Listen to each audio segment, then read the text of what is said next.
Well, hey there, YouTube. It's me, Jordan, from DIY Foley. I know it's been a long time, but we're starting up a new season, and here to help me is one of my assistants. This is Neelix, a creature that demands head scratches constantly.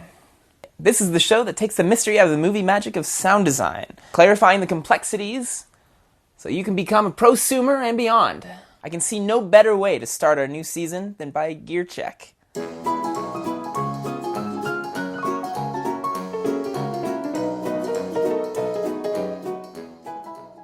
It's good to be back. So today we're going to look at a variety of things, including mics, recorders, booms, ways to attach mics to your body, the onboard sound, DACs. You're kind of talking over me over here. I've got a couple of different things to show you. When I started this show, I had virtually zero equipment. I was just using one H4N Zoom Recorder with the onboard mic. Of course, everything will have a DIY twist, because what's the point in buying something that'll work the first time when you can put your own blood, sweat, and tears into something that will work some of the time?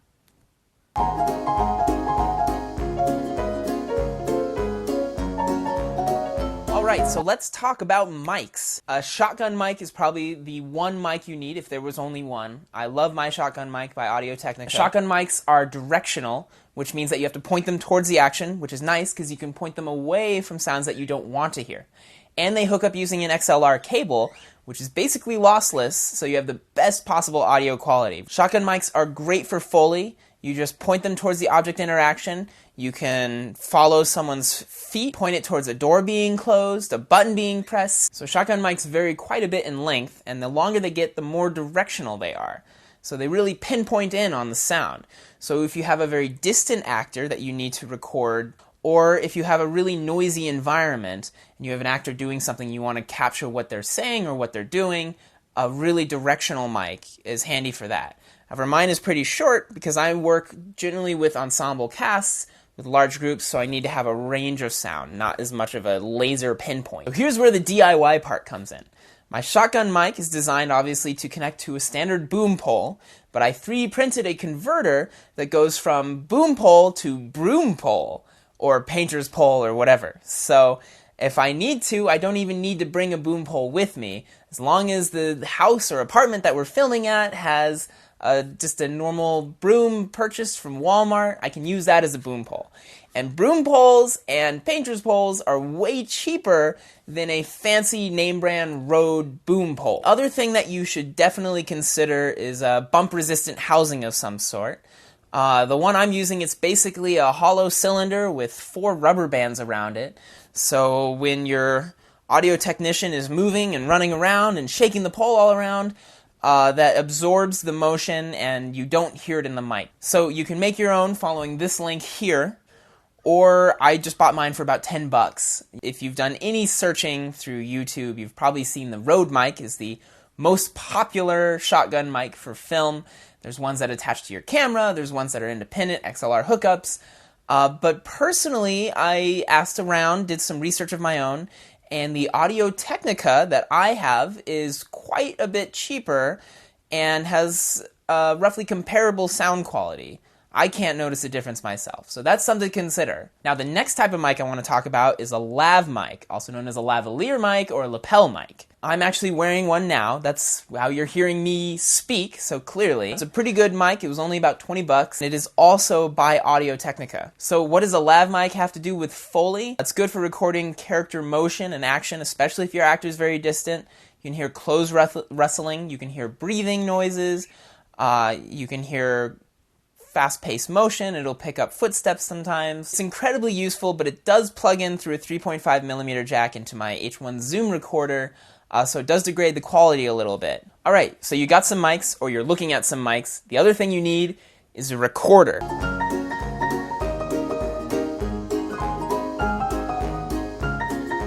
So when I started this a few years ago, I only had the H4N Zoom Recorder. Company's name Zoom, link in the description. So this is a cheap and versatile recorder. It has an onboard mic, so you don't have to plug it into anything necessarily. It's good for small Foley sound effects in a very controlled environment where there's no ambient noise and it's all very close to the mics to pick it up clearly. Right now I'm using the H4N Zoom to plug into my lavalier mic because it also works as a great dedicated recorder when I'm not using the onboard mic. In fact, as a general rule of thumb, you should avoid using the onboard mic because any independent mic you buy is generally going to be higher quality than the onboard mic in your recorder. So here's the DIY portion. This recorder is tripod mountable.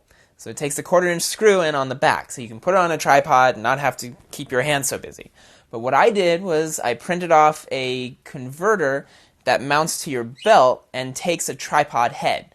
So I actually have the recorder mounted to a tripod head and then mounted to my 3D printed belt attachment. So it's now on my person. This is handy for 2 reasons. One, you don't have to have a huge tripod with you on set. It takes up virtually 0 space. And 2, if someone else is running the audio on an actor, they don't have to physically violate them to get access to the recorder. They can simply pick it up off of the belt mount and start or stop it or change levels. The other mic I have that I absolutely love is the H4N Zoom mic. Same company. Similar to the Tascam. You can go either way. It depends on what your needs are, what your price point is, how much battery life you need. Again, this is a larger recorder. It does have 2 XLR inputs, so you can do surround sound. The H4N recorder is much better than my tiny H4N Zoom recorder. It has better noise reduction, lossless quality, and it's also tripod mountable. So I can put a tripod head on this, give it to my sound technician, and they can belt mount the huge H4N recorder, and then they can use both hands for their boom pole or broom pole. Again, check the description for this one. Well, all right, the next thing we need to talk about is your onboard sound.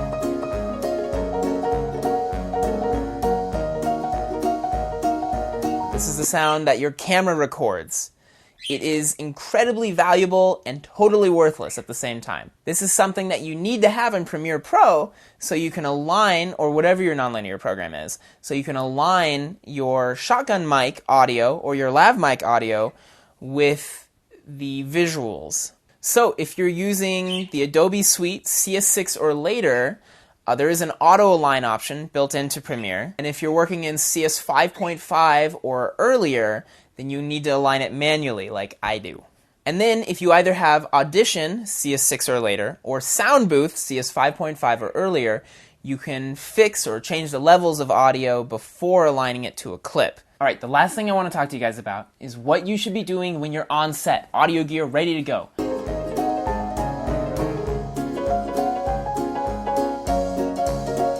Record ambiance. Get room tone. So get like 1 to 2 minutes of just a solid recording of what the room sounds like with no one talking, no one shuffling or moving or coughing. And speaking of which, watch out for background noise before you start recording your actors or your Foley effects. Turn off your air conditioners, make sure the dryer's not running, make sure your dishwasher's not running. If you're recording in a restaurant or a bar, sometimes they have those giant freezers, those make a ton of noise. And if your audio technician has their cell phone on, that can sometimes interfere with the recording of your recorder. Sometimes it'll leave a high-pitched whine on top of your sound, and that's actually really hard to remove. So it's better to have your technician leave his cell phone or tablet somewhere else, or turn it off before he starts recording anything. There are a lot of Foley effects that are easiest to record while you're on set. Things like if someone's closing a door, just point the shotgun mic at the door and close the door. Or if they're pressing buttons, flipping switches, if they're interacting with silverware and plates, if they're eating, then it's easiest to record that so it lines up well while you're on set. Or if they're reading a book or putting things away. All of that direct object interaction is easiest to capture while you're on set. And your last rules of thumb are, remember to put a lav mic on your distant actors. If you're doing a wide shot or a super wide shot and you want to hear them, make sure they have a mic on them. If you're working with an ensemble cast, use your shotgun mic. Do not put lav mics on 8 separate people if they're all in the same room with each other. It's going to be a pain to align in post, and you'll get the same effect, maybe better, if you just use a shotgun mic. And whenever you're recording outside, whether it is windy or not, use a dead cat. Not that type of dead cat, that type of dead cat. Well, all right, ladies and gents and others, we are done for the day. Please like, rate, and subscribe. And if you're interested in watching more of these, new microsodes every other day and new full episodes every other Friday.